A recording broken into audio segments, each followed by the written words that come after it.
en vient à la question des parcs relais aux portes de Paris. Et je donne la parole à Christian Honoré.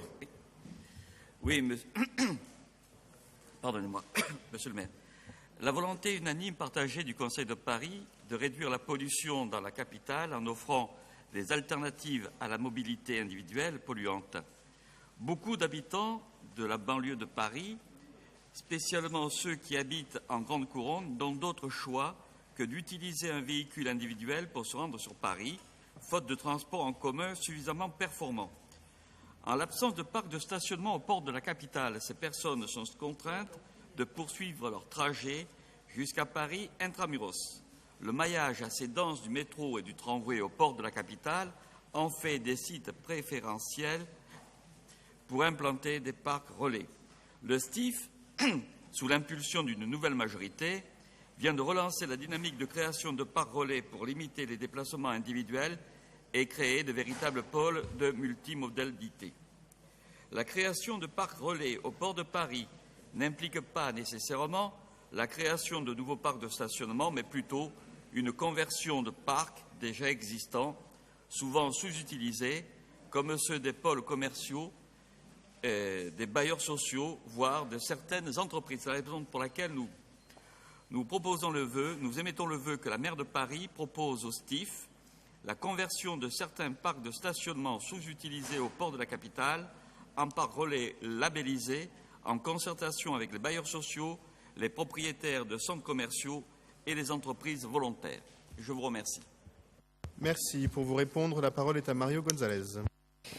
Merci, monsieur le maire. C'est un vœu très similaire à un autre vœu que vous aviez présenté il y a de cela quelque temps. Donc, certains des éléments de réponse seront également similaires, puisque cette question de parc relais est une vieille question des années 70 qui avait été mise en place dans plusieurs villes européennes et qui avait plus ou moins bien marché, ça dépendait, des résultats plutôt mitigés, pour une simple et bonne raison, c'est que ces parcs relais, pour fonctionner, il y a plusieurs conditions qui doivent être réunies. En ce qui nous concerne, il y en a deux qui nous intéressent plus particulièrement. La première, c'est qu'il faut impérativement que ces parcs relais puissent garantir une sécurité totale aux automobilistes. Donc le problème de la sécurisation des parkings. La deuxième, c'est qu'il ne faut en aucun cas que ces parcs relais soient source de nuisances pour les quartiers des portes des villes. Dans le 18e, en ce qui concerne ces parcs sous-occupés, puisque vous ne préconisez pas la construction de nouveaux parcs de stationnement, j'ai bien compris votre vœu, vous préconisez l'utilisation des parkings sous-occupés. Eh bien, dans le 18e, ces parkings sous-occupés, pour avoir longuement travaillé sur cette question et continuer à y travailler, se trouvent principalement Porte de la Chapelle. Et j'ai presque envie de dire essentiellement Porte de la Chapelle, puisque c'est là où les taux de sous-occupation dépassent les 60%. Or, ces parkings-là ont un problème de sous-occupation et surtout un problème de sécurisation très important. Et notamment, c'est le cas des bailleurs sociaux qui investissent beaucoup d'argent pour essayer de sécuriser ces parkings. Nous-mêmes, avec Maya Akari, dans le cadre de la TFPB qui a été évoquée tout à l'heure, nous essayons de faire en sorte que les bailleurs sociaux puissent utiliser cette manne financière dans le cadre de la politique de la ville pour justement investir dans la sécurisation des parkings. Donc, premier problème. Deuxième problème, c'est que, vous en conviendrez, la Porte de la Chapelle, je ne crois pas que ce soit l'endroit idéal pour mettre en place des parcs relais qui, indéfectiblement et incontestablement, créerait des nuisances supplémentaires dans ce quartier. Et enfin, sur le fond, là, nous sommes en totale divergence avec vous, puisque lorsque nous étions aux responsabilités à la région, nous avions une toute autre conception du transport et nous considérions à juste titre que le transport idéal n'était pas de venir avec sa voiture et de la laisser à la porte de Paris, mais bien de la laisser à la parking de la gare de sa ville pour prendre les transports en commun. Et d'ailleurs, il y a une certaine contradiction dans votre vœu. Je n'ai pas fini, monsieur Honoré, s'il vous plaît. Il y a une certaine contradiction dans votre vœu avec ce que vient de dire votre collègue Pierre-Yves Bournazel, puisqu'il parlait du Grand Paris. Il parlait du Grand Paris et du fait qu'il fallait voir au-delà du périphérique. Eh bien, c'est justement l'objet des transports en commun de la région Île-de-France. C'est à travers les transports en commun de la région Île-de-France que l'on verra au-delà du périphérique. Ce n'est certainement pas en laissant sa voiture au bord du périphérique. Et puis enfin, la sous-occupation de ces parkings, nous y travaillons avec les bailleurs sociaux justement pour d'autres utilisations alternatives de ces parkings. Je pense notamment à la mise en place de places de stationnement pour des voitures électriques avec des systèmes de recharge. Je pense notamment à créer des lieux de stockage. Il y a des difficultés par rapport à cela, mais nous essayons de les résoudre, notamment en termes de sécurité incendie. Bref, toute une série d'utilisations alternatives de ces parkings. Nous y travaillons avec les bailleurs sociaux, avec le maire, et nous allons d'ailleurs très prochainement nous réunir pour refaire un point des différentes utilisations alternatives. C'est la raison pour laquelle j'appelle à voter contre ce vœu et en tous les cas à ce que vous le retiriez. Merci beaucoup. Je rappelle pour l'anecdote qu'un grand parking existe à la porte de la Chapelle et nous l'avons fait fermer tant il était peu occupé par des automobiles.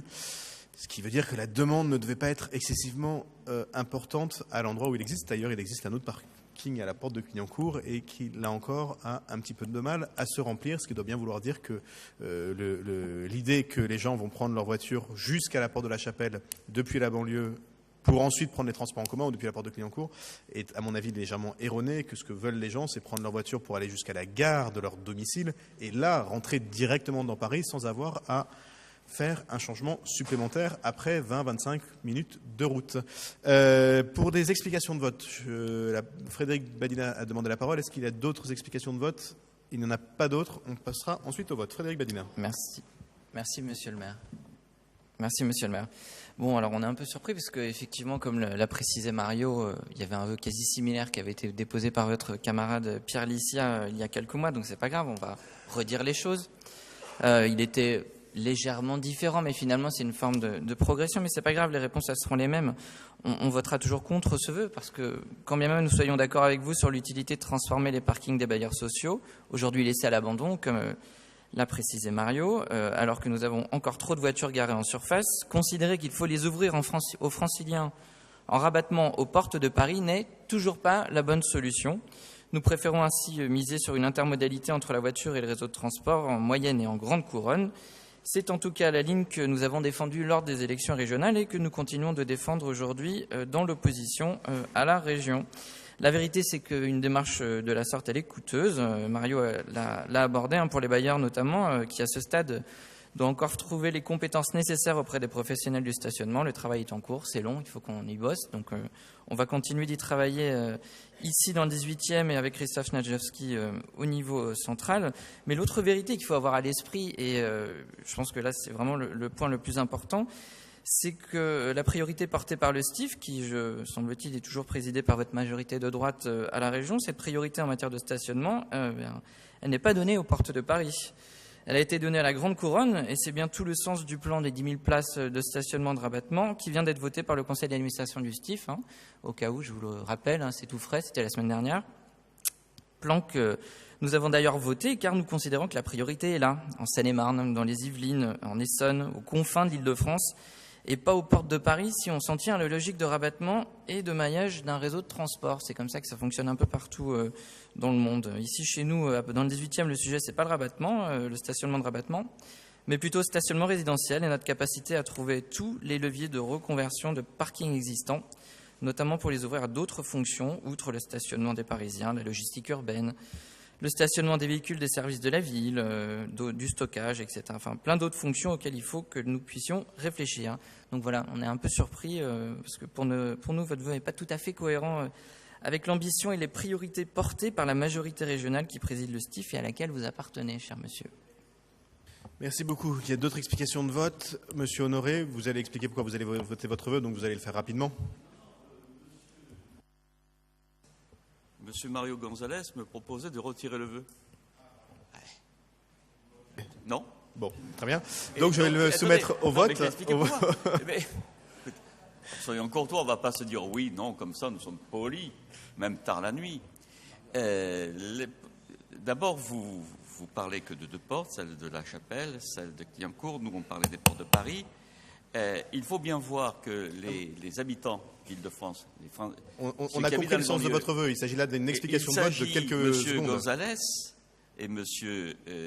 Badina Serpette de permettre aux automobilistes qui habitent en banlieue, qui viennent travailler dans Paris, de ne pas entrer dans Paris avec leur voiture. C'est gagnant-gagnant. Eux ils évitent les Bien. embouteillages et les Parisiens évitent la pollution. On avait Donc nous compris- maintenons notre Très bien. vœu. On avait compris le sens de votre vœu. Je pense que vous avez compris la réponse de Mario. Qui est pour? Qui est contre? Il est rejeté.